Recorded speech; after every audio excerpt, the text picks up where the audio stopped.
Hello दोस्तों, सभी को सुप्रभात। एक बार पुनः फिर मैं आपका दृष्टि है न्यू विजन मैं राघवेंद्र साहू आपका हार्दिक स्वागत करता हूं। जैसा पिछले वीडियो में मैंने चर्चा किया था स्वर से संबंधित कि स्वरों का वर्गीकरण हम कितने प्रकार से कर सकते हैं, स्वरों की कितनी संख्याएं होती हैं, इन सब के बारे में पिछली बार मैंने आपका डिस्कशन किया था। आज हम व्यंजन के बारे में डिस्कशन करेंगे कि आखिरकार व्यंजनों का वर्गीकरण हम कितने प्रकार से कर सकते हैं, व्यंजन की संख्या कितनी होती है, इन सब के बारे में आज चर्चा करते हैं। तो चलिए स्टार्ट करते हैं आज हम व्यंजन के बारे में। तो चलिए व्यंजन देखते हैं।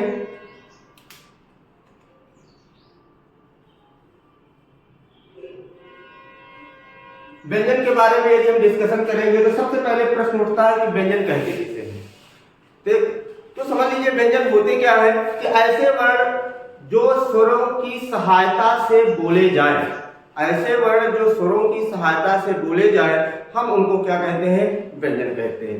यानी कि जब तक व्यंजन में स्वर इंक्लूड नहीं होगा, स्वर मिला हुआ नहीं होगा, तब तक हम व्यंजनों का उच्चारण नहीं कर सकते। कैसे देखते हैं जरा। जैसे मैं आपको कह दूं का में देखिए, अगर उच्चारण करते हैं तो का में क्या आ रहा? आ। यदि मैं का को हलंत कर दूं तो इसका मतलब ये हुआ कि का हमारा क्या हुआ? आधा हो गया, अर्थात का से हमने क्या अलग कर दिया? आ अलग कर दिया। अब बताइए आप कि का है तो का को हम हलंत कर दें या फिर आधा का कर दें, इस आधे का क्या मतलब होगा? मुझे नहीं लग रहा कि आधे का कोई मतलब होता है। यानी कि का हमारा पूरा तब बनेगा जब हमारा क्या होगा? ये स्वर आकर के इसमें क्या होगा? मिलेगा। तो अर्थात कहने का मतलब ये हुआ कि जब तक हम व्यंजन में स्वर नहीं मिलाएंगे या स्वरों को उसमें इंक्लूड नहीं करेंगे, तब तक हम व्यंजन का उच्चारण नहीं कर सकते हैं। तो समझ में आ गया होगा दोस्तों कि व्यंजन ऐसे वर्ण होते हैं कि जो बिना स्वरों की सहायता से बोले ही नहीं जा सकते। अर्थात जब भी हम व्यंजन का उच्चारण करेंगे तो हम उसमें क्या करेंगे? स्वरों का इंक्लूड होगा। तो चलिए अब देखते हैं कि व्यंजनों की संख्या कितनी हो सकती है। तो देखिए मुख्य रूप से मूल जो व्यंजन माने गए हैं आपके कितने माने गए हैं? 33 माने गए। कितने माने गए हैं? 33 माने गए। मुख्य रूप से व्यंजन आपके कितने माने गए हैं? 33। अगर 33 ऑप्शन में नहीं है, ध्यान दीजिएगा बात को, यदि क्योंकि ये क्वेश्चन कई बार विवादित रहा है और कई बार आया भी है आयोग के एग्जामों में। तो यदि 33 ऑप्शन नहीं दिया तो फिर आपका क्या दिया होगा? 39 दिया होगा।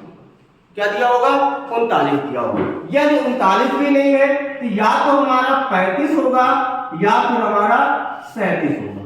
ध्यान दीजिएगा बात को, या तो 35 दिया होगा या तो 37 दिया होगा। 35 और 37 एक साथ ऑप्शन में नहीं होंगे। ध्यान दीजिएगा बात को। तो पहली तरीका हम किसको देंगे? 33 को। यदि 33 नहीं है तो फिर क्या हो दिया होगा? 39 दिया होगा। समझ में आ गई बात बेटा? तो आखिरकार व्यंजनों की संख्या पूछेगा तो पहले तो क्या है? मूल व्यंजन आपके मुख्य रूप से कितने होते हैं? 33 ही होते हैं। ठीक है। इसके बाद अगर 33 नहीं दिया तो क्या होगा? 39 दिया होगा। 35 और 37 में से कोई एक दिया होगा, सभी एक साथ ऑप्शन में नहीं दिए होंगे। अब देखते हैं व्यंजनों का हम वर्गीकरण की बात करें तो व्यंजनों का वर्गीकरण हम मुख्य रूप से कितने प्रकार से कर सकते हैं? 3 प्रकार से कर सकते हैं। मुख्य रूप से अगर पूछा जाए कि व्यंजनों का वर्गीकरण हम कितने प्रकार से कर सकते हैं, तो मुख्य रूप से हम व्यंजनों का वर्गीकरण 3 प्रकार से कर सकते हैं। कौन कौन से देखते हैं जरा। पहला है आपका स्पर्श व्यंजन। कौन सा व्यंजन? स्पर्श व्यंजन। ठीक। यानी कि स्पर्श व्यंजन को एक नाम और आता है जिसको हम कहते हैं वर्गीय व्यंजन भी कहते हैं। क्या कहते हैं? वर्गीय व्यंजन भी कहते हैं। स्पर्श व्यंजन का एक नाम और, जैसे कभी पूछ लिया जाए वर्गीय व्यंजन क्या होते हैं, तो स्पर्श व्यंजन को हम क्या कहते हैं? वर्गीय व्यंजन कहते हैं। अब वर्गीय व्यंजन क्या अर्थात इसमें कितने वर्ग होते हैं? 5 वर्ग होते हैं। कौन कौन से वर्ग? थोड़ा सा देख लेते हैं।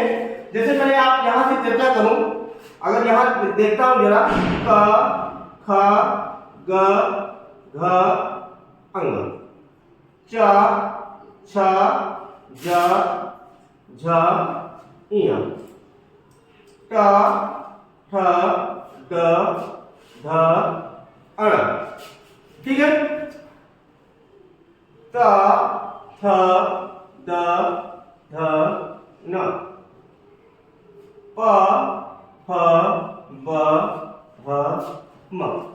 यानी कि हम इनको क्या कहते हैं, इनको हम कहते हैं स्पर्श व्यंजन, अर्थात इन्हीं को हम क्या कहते हैं, वर्गीय व्यंजन भी कहते हैं। ठीक है, बात क्लियर। इन्हीं को हम क्या कहते हैं, वर्गीय व्यंजन भी कहते हैं। तो ध्यान दीजिएगा, पहला हमने आपको बताया स्पर्श व्यंजन। कौन सा व्यंजन हमने बताया आपको, स्पर्श व्यंजन बताया। इन्हीं को हम कहते हैं वर्गीय व्यंजन कहते हैं। क्या कहते हैं, वर्गीय व्यंजन। अब वर्गीय व्यंजन जैसे मैंने कहा का वर्ग, चा वर्ग, टा वर्ग, ता वर्ग और पा वर्ग, तो इनकी संख्या लगभग कितनी हो गई, 25। कितनी हो गई इनकी संख्या, 25। यानी कि स्पर्श व्यंजन को हम क्या, कौन सा व्यंजन कहते हैं, वर्गीय व्यंजन कहते हैं, और इनकी संख्या कितनी होती है, 25। इसी पर दूसरा है आपका ऊष्म व्यंजन। कौन सा व्यंजन, ऊष्म व्यंजन।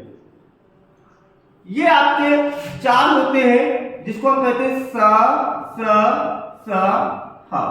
तो इनको अगर हम जोड़ेंगे तो इनकी संख्या कितनी हो गई, 4। क्लियर। इसके बाद आपका होता है अंतस्थ व्यंजन। कौन सा व्यंजन, अंतस्थ व्यंजन। अंतस्थ व्यंजन भी आपके कितने होते हैं, 4 होते हैं, या, व, र, ला, अर्थात इनकी भी संख्या कितनी हो गई, 4 हो गई। यदि हम इनको ऐड करेंगे तो 25, 4 और ये 4 आपका कितना हो गया, 33।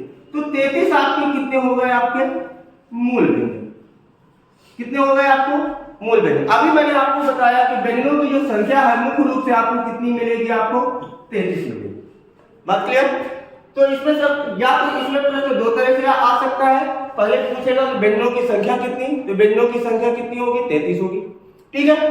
पूछ लेगा व्यंजनों का वर्गीकरण हम कितने प्रकार से मुख्य रूप से कर सकते हैं, तो व्यंजनों का वर्गीकरण हम मुख्य रूप से 3 प्रकार से कर सकते हैं, स्पर्श व्यंजन, ऊष्म व्यंजन, अंतस्थ व्यंजन। ठीक है। स्पर्श व्यंजनों की संख्या पूछेगा कितनी होती है, 25 होती है। स्पर्श व्यंजनों को और हम किस नाम से जानते हैं, वर्गीय व्यंजन के नाम से जानते हैं। क्यों, क्योंकि आपकी ये सभी क्या है, वर्ग है। का वर्ग, चा वर्ग, टा वर्ग, ता वर्ग और पा वर्ग, ये सभी क्या है, वर्ग है, इसलिए इनको वर्गीय व्यंजन भी कहते हैं। इनकी संख्या आपकी 25 हो गई। दूसरा है आपको हमने बताया ऊष्म व्यंजन कौन से होते हैं, सा, साहा आपके ऊष्म व्यंजन होते हैं। इनकी संख्या कितनी होती है, ये भी 4 होती है। इसके बाद अंतस्थ व्यंजन होते हैं। अंतस्थ व्यंजनों की संख्या कितनी हो गई, आपकी 4 हो गई।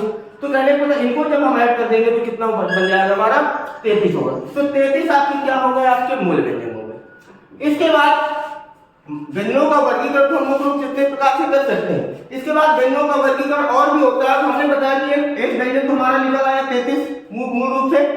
इसके बाद दूसरा मैंने आपको बताया था कि 39 भी कहीं कहीं आपको मिलेगा। तो अब देखिए मैं 39 में निकाल करके बता रहा हूं आपको। तो इसी में एक ऑप्शन पार्ट और आ जाएगा जिसको हम कहते हैं संयुक्त व्यंजन। कौन सा व्यंजन, संयुक्त व्यंजन। इनकी भी संख्या कितनी होती है, 4 होती है। छ, त्र, ज्ञ और स्रा। छ, त्र, ज्ञ और स्रा, इनकी संख्या कितनी हो गई, 4 होती है। तो ठीक है। अब इसमें ये प्रश्न आता है कि बताइए छा किन से मिलकर बनता है, त्रा किन से मिलकर बनता है, ज्ञ किन से मिलकर बनता है और स्रा किन से मिलकर बनता है। ठीक है। तो देख लीजिएगा कि छा मिलकर बनता है का प्लस सा से मिलकर बनता है। त्रा जो बनता है ता प्लस रा से मिलकर बनता है। ज्ञ जो बनता है जा प्लस या से मिलकर बनता है। और स्रा जो बनता है सा प्लस रा से मिलकर बनता है। ठीक है। यह प्रश्न आता है पेपर में। बताइए छा किन से मिलकर के बना है, का और सा से मिलकर बना, त्रा ता और रा से मिलकर के बना, ज्ञ जा और या से मिलकर के बना, और स्रा जो है सा और रा से मिलकर बना। ठीक है। तो 33 में हम 4 जोड़ दें, कितना बन जाएगा हमारा, 37। कितना आया, 37। इसके बाद एक व्यंजन और है जिसको हम कहते हैं द्विगुण व्यंजन। कौन सा, द्विगुण व्यंजन। इनकी संख्या 2 होती है। इनकी संख्या कितनी होती है, 2 होती है। कौन कौन से होते हैं, डा और ढा। इन्हीं का एक नाम और आता है, इन्हीं को हम कहते हैं उच्छिष्ट व्यंजन। कौन से व्यंजन कहते हैं, उच्छिष्ट व्यंजन भी इन्हीं को कहते हैं। ठीक है। द्विगुण का ही दूसरा नाम क्या आता है, उच्छिष्ट व्यंजन, डा और ढा। इनकी संख्या कितनी हो गई, 2 हो गई। तो अभी हमने बताया कि आपका मूल व्यंजन आपका 33 हो गया। इसके बाद हमने 4 उसमें संयुक्त व्यंजन जोड़ दिए, ठीक है, और 2 आपके द्विगुण व्यंजन जोड़ दिए। जब हम इनको करेंगे तो कितना संख्या आ जाएगी 39। तो हमारा ये दूसरा भी ऑप्शन निकल करके आ गया कितना 39। तो हमने कहा पहली वरीयता हम 33 को देंगे, यदि 33 नहीं दिया है तो हम क्या होगा 39 आएगा। अब चर्चा करते हैं, जब यहाँ 2 ऑप्शन हमारे निकल गया, तीसरा हमने बताया था आपको या तो 35 दिया होगा या तो फिर ऑप्शन में 37 दिया होगा। 35 और 37 एक साथ आपको एग्जाम में नहीं पूछा जाएगा। अब 35 और 37 कैसे है अब देख लेते हैं। हमने 33 आपको मूल व्यंजन बता दिया, 33 क्या बता दिया आपको मूल व्यंजन बताया, ठीक है। और 33 के बाद हमने आपको 4 संयुक्त व्यंजन हो गए और 2 आपके द्विगुण व्यंजन हो गए, तो कितना हमारा 39 निकल करके आ गया। इसी तरह आपका अब जब मूल व्यंजन में हमने कहा 33, तो अब ये कोई नियम तो नहीं कि हम पहले संयुक्त जोड़े या द्विगुण जोड़ दें। तो अगर 33 में हम 2 पहले द्विगुण व्यंजन जोड़ देंगे तो हमारा एक ऑप्शन क्या निकल करके आ गया 35 आ गया। और यदि 33 में 4 में जोड़ दूं तो 37 आ जाएगा। तो हमने कहा 35 और 37 दो एक साथ नहीं आपके दिए होंगे। अब फिर यदि मैं 35 में आप फिर 4 आपको संयुक्त व्यंजन जोड़ दूं तो लास्ट में हमारा क्या आएगा 39 ही आएगा। अर्थात कहने का मतलब ये हुआ कि 33 और 39 तो दिया होगा, लेकिन 35 और 37 यदि मैं निकालूंगा तो आपको उसमें से नहीं दिया होगा। बात क्लियर हो गई।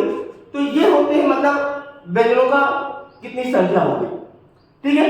और अब इसके बाद व्यंजनों के बारे में और डिस्कशन करते हैं, देखते हैं जरा। तो आपको 33 निकल के आ गया, 35 निकल के आ गया, 37 भी आ गया और आपका 39 भी आ गया। पूछेगा द्विगुण व्यंजन कितने होते हैं, तो आप लिख दीजिएगा 2, या इन्हीं को हम दूसरा क्या कहते हैं उच्छिष्ट व्यंजन भी कहते हैं। अभी हमने आपको 39 आपको हमने व्यंजन निकाल करके बताया, तो कुल व्यंजनों की संख्या क्या हो गई आपको 39, या मूल व्यंजन आपको कितने हो जाएंगे 33 हो जाएंगे, ठीक है। अब कुल स्वर कितने होते हैं, कुल स्वर कितने होते हैं, कुल स्वर हमने आपको 13 बताए थे। तो यदि आप 39 में हम 13 आपको जोड़ देंगे तो कितना आ जाएगा 52 अर्थात 52। तो ये 52 क्या होगी हमारी वर्णमाला, 52 क्या होगी हमारी वर्णमाला होगी, ठीक है। तो पहली वरीयता हम किसको देंगे 52। अब जिस प्रकार हमने व्यंजनों की संख्या बताई, तो व्यंजनों की संख्या आपको 33, 39, 35 और 37, ठीक है। तो इसी प्रकार आपको वर्णमाला में भी आपको कई प्रकार की संख्या मिलेगी। तो जैसे वर्णमाला में आपको ऑप्शन मिलेंगे, एक या तो 52 होगा, या तो 44 होगा, या तो 46 होगा, और या तो हमारा 43 दिया होगा। तो हमने अभी आपको तो पहली वरीयता हम किसको देंगे 52 को, ठीक है। तो 52 वर्णमाला हमने निकाल दी, कुल आपको कुल व्यंजन और आपके कुल स्वर, जब कुल स्वर जोड़ देंगे तो आपको कितना है 52 हो गए। इसके बाद हमने बताया था मूल व्यंजन कितने हो गए 33, मूल स्वर कितने हो गए 11। तो 33 में यदि हम 11 जोड़ेंगे तो 44 क्या हो जाएगी एक दूसरा। तो 44 ये माना किसने है, ये हमारा कहा कामता प्रसाद गुरु ने, कामता प्रसाद गुरु ने क्या कहा है 44 वर्णमाला मानी। यदि कभी पूछ ले कि बताइए कामता प्रसाद गुरु के अनुसार वर्णमाला कितनी होती है, तो कामता प्रसाद गुरु के अनुसार 44, ठीक है। इसके बाद 33 में कुछ लोगों ने क्या किया 13 स्वर जोड़े। तो जब 33 में स्वर 13 जोड़े तो आपका क्या आ गया 46 आ गया, ठीक है। मूल व्यंजन आपके 33, तो भोलानाथ तिवारी ने कितने स्वर माने 10, तो उसमें अगर हम 10 जोड़ देंगे तो कितना आ गया 43। तो ये 43 वर्णमाला किसके अकॉर्डिंग आ गई डॉक्टर भोलानाथ तिवारी के अनुसार, डॉक्टर भोलानाथ तिवारी के अनुसार। तो डॉक्टर भोलानाथ तिवारी के अनुसार क्या होगी, ये आपकी वर्णमाला की संख्या है, ठीक है। तो ये इस प्रकार से मैंने व्यंजन में अभी आपको क्या निकाल पूरी आपको वर्णमाला निकाल करके बताया कि कितनी वर्णमाला होती है। तो आपका 52, तो पहली वरीयता हम किसको करेंगे 52 को, दूसरा हम 44 आएगा, 46 भी दे सकता है, लेकिन ऑप्शन के अकॉर्डिंग देख लीजिए इसमें कौन कौन से ऑप्शन आते हैं। और यदि पूछेगा भोलानाथ तिवारी के अनुसार वर्णमाला कितनी है तो आपकी 43 होगी। कामता का गुरु के अनुसार वर्णमाला कितनी होगी तो आपकी कितनी होगी 44 होगी। ठीक, यहां तक आपको बात क्लियर हो गई। तो ये मैंने आपको वर्णमाला निकाल करके बताया। इसके अलावा व्यंजनों का और भी वर्गीकरण होता है। इतने वर्षों में व्यंजन था, व्यंजनों का और भी वर्गीकरण होता है। ठीक है, तो उसकी हम चर्चा करेंगे नेक्स्ट वीडियो में। तब तक थैंक यू, धन्यवाद। और मैं चाहता हूं कि आप सभी हमारे चैनल को लाइक करें, सब्सक्राइब करें और शेयर करिए। धन्यवाद।